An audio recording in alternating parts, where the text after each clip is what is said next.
Fala, povo lindo e abençoado! Sejam muito bem-vindos ao nosso canal.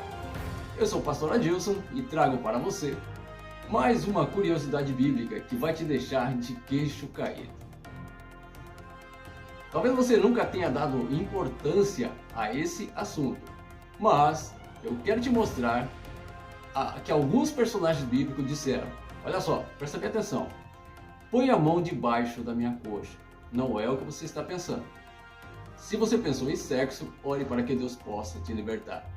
Abraão disse isso a seu servo Eliezer para fazer um juramento. Mas, afinal de contas, o que significa essa expressão? Isso se encontra no livro do Gênesis, capítulo 24, versículo 9. Daqui a pouquinho eu vou te dar mais detalhes sobre esse assunto. A outra expressão é deslocar a junta da coxa.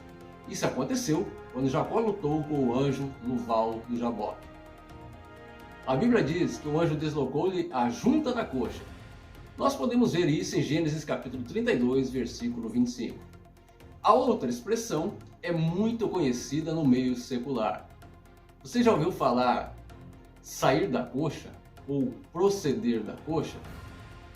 Existe um ditado mundano que diz: esse foi feito nas coxas. Mas também não é isso. Algumas pessoas dizem ser um ditado racista, feito nas coxas. Para alguns historiadores, essa expressão remete ao tempo da escravidão, em que as pessoas negras escravizadas faziam teias de argila moldando em suas coxas, e o tamanho e formato variava de pessoa para pessoa, e isso remetia a estar mal feito. Mas eu prefiro o que diz a Bíblia.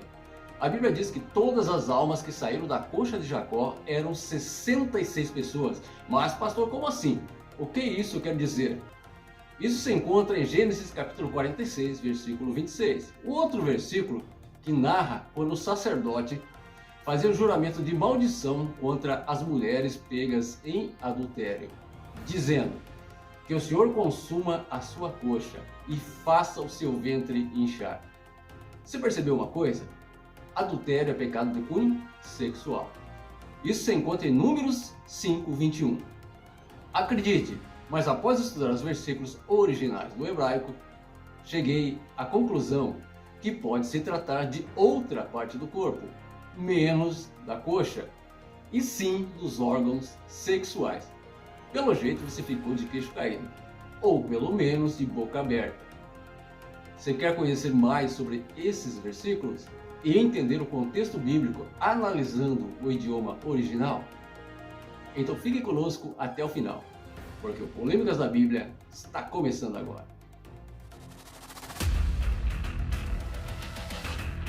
Olá, sejam bem-vindos a mais um estudo polêmico.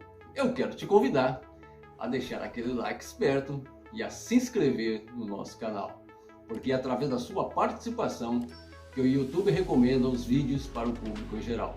Ah, não se esqueça de clicar no sininho aqui embaixo.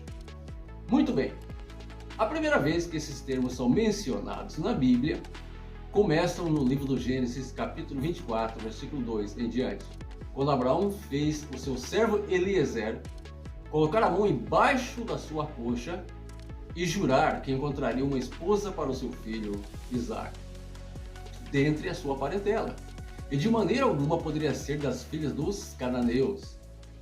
Colocar a mão embaixo da coxa sempre foi um sinal de aliança entre o povo do Oriente. Alguns historiadores dizem que isso deve-se ao pacto da circuncisão, onde cortavam o prepúcio do pênis dos meninos em sinal de aliança com Deus. Enquanto que outros dizem que esse costume é mais antigo do que a circuncisão. Gênesis 47, 29 trata do mesmo assunto. Quando Jacó estava para morrer, ele chama o seu filho José e fala para ele pôr a mão embaixo da sua coxa para poder abençoá-lo. Portanto, eram sinais de submissão que eram usados para se estabelecer alianças com Deus. A segunda vez que esse termo é usado nos versículos bíblicos encontra-se em Gênesis 32, 25, quando Jacó luta com um anjo. A Bíblia relata que o anjo pediu para Jacó soltá-lo e o deixasse ir, mas Jacó disse que só o soltaria quando ele o abençoasse. Então o anjo toca na sua coxa, deslocando a sua junta. Então o anjo o abençoou e partiu. A terceira vez que esse termo é mencionado está em Gênesis 46, 26, onde o texto diz: as almas que procederam das coxas de Jacó foram 66. Você já deve ter notado que não se trata de coxa, mas de algo que fica próximo às coxas. A quarta vez que esse termo é mencionado está em Números 5, 21. Quando uma mulher era pega em adultério, o sacerdote fazia um juramento de maldição, dizendo que o Senhor iria consumir a sua coxa e fazer o seu ventre inchar.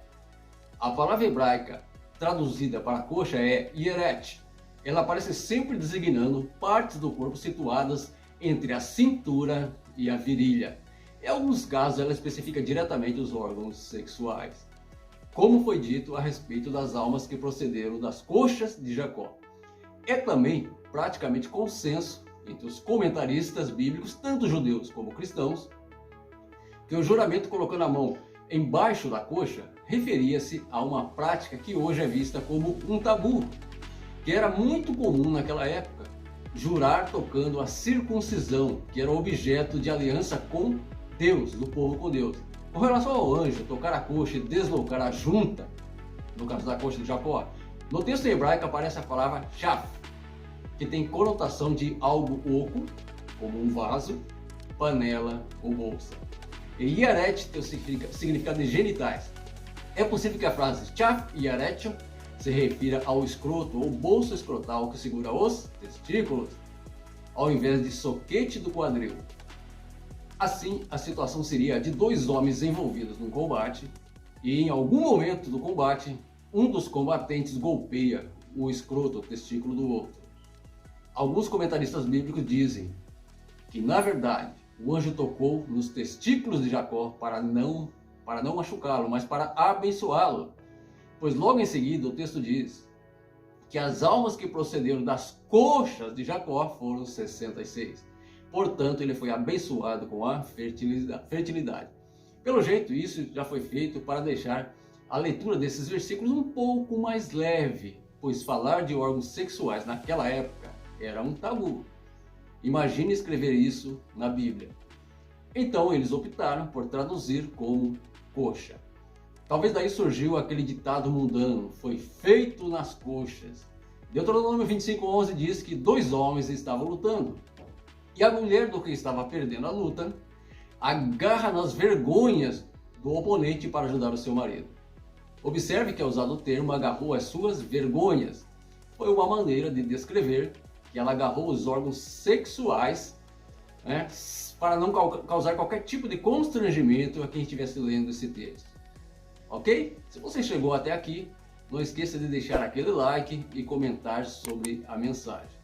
E nós vamos ficando por aqui, agradecendo a sua participação. Que Deus abençoe grandemente a sua vida e a sua família. E até a próxima, se Deus quiser. Tchau, tchau.